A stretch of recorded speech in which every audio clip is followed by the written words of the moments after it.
আচ্ছা, আপনার নাম হচ্ছে হানিফ, তাই না? হ্যাঁ হানিফ।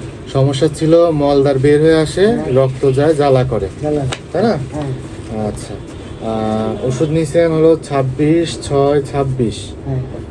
আর আজকে হলো 1/8/26। হ্যাঁ। ওষুধ নিয়েছেন 4 বার মোটামুটি। 4 বার। কি অবস্থা এখন বলেন? নার্ভটা ভালো এখন, আল্লাহ যাতে রক্ত আর যায়? দেখা যায় না, রক্ত মুক্ত দেখা যায় না। ধরে মলদার ব্যথা করে? আগে বুঝতেই পারতাম না।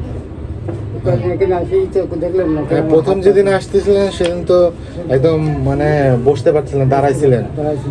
তাহলে মলদারের যে সমস্যা, রক্ত যাওয়া, ব্যথা, জ্বালা, এগুলো ভালো হয়? এখন আল্লাহ যাতে হোমিও ওষুধ খায় ভালো হয়? অবশ্যই খুব ভালো। আচ্ছা, আলহামদুলিল্লাহ। এর আগে এটা আমার কাছে আসার আগে অন্য কোথায় ওষুধ খাইছেন? ওখানে গাছ গাছালি খাইছি তাহলে।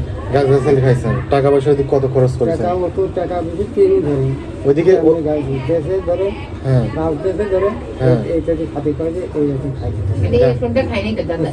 হোমিও ওষুধ খাইছিল না? এলোপ্যাথি ওষুধ খাইছিল কি? না এর মতো ওষুধ খাইছিলাম না। এলোপ্যাথি খাননি, হোমিও খাইছেন। তাহলে আপনার মোটামুটি 2 মাস, তাই না? 2 মাসেরও কম। 26/6 আর এদিকে হচ্ছে 1/8, 1.5 মাসের মতো। 1.5 মাসের মধ্যে আপনার মলদার বের হয়ে আসা, রক্ত যাওয়া, জ্বালা করা, ব্যথা ট্যাথা সব আলহামদুলিল্লাহ ভালো। এখন কি কাজ করতে পারতেছেন? এখন ধরুন মাঠে বসে ঘাস টাস কাটতেছি।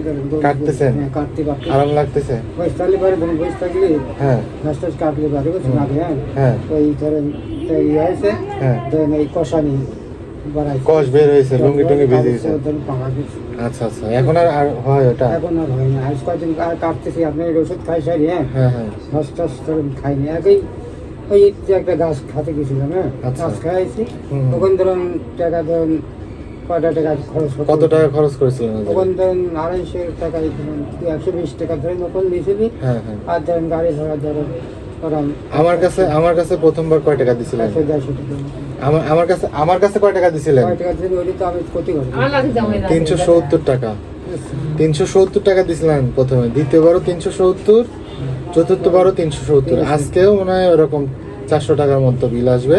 আজকে ফিনিশিং ডোজ, আর ওষুধ লাগবে না। একটা ভিটামিন দিছি যাতে শরীর স্বাস্থ্য ভালো থাকে। আলহামদুলিল্লাহ এতটুকুই ক্লিয়ার। তো যাদের এরকম পাইলসের সমস্যা হবে তারা হোমিও ওষুধ খাইতে পারে তো না?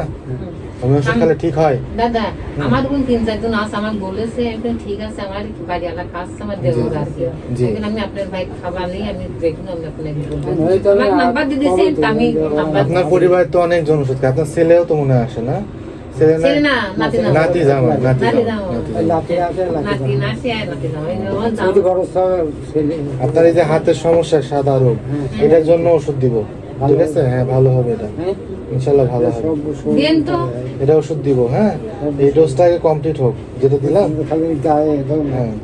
গায়ে ঠিক আছে ঠিক আছে ঠিক আছে এটা নিজে নিজে সব ঠিক আছে। আমি এই যে প্রেসক্রিপশনটা দেখাই আপনাদের, এই যে প্রেসক্রিপশন। খাওয়া লাগবে না। হ্যাঁ, আল্লাহ ভরসা। আপনি যে ওষুধটা দিছি লাস্ট ডোজ, এটা খায় সারি, তারপর ধবল রোগের ওষুধ দিব, ঠিক আছে? আচ্ছা, দিয়ে এটা শেষ করে আবার আসেন দেখা করে। আলহামদুলিল্লাহ ওইটা ধবল রোগও ঠিক হয়ে যাবে ইনশাল্লাহ। হয়ে যাবে না। ঠিক আছে।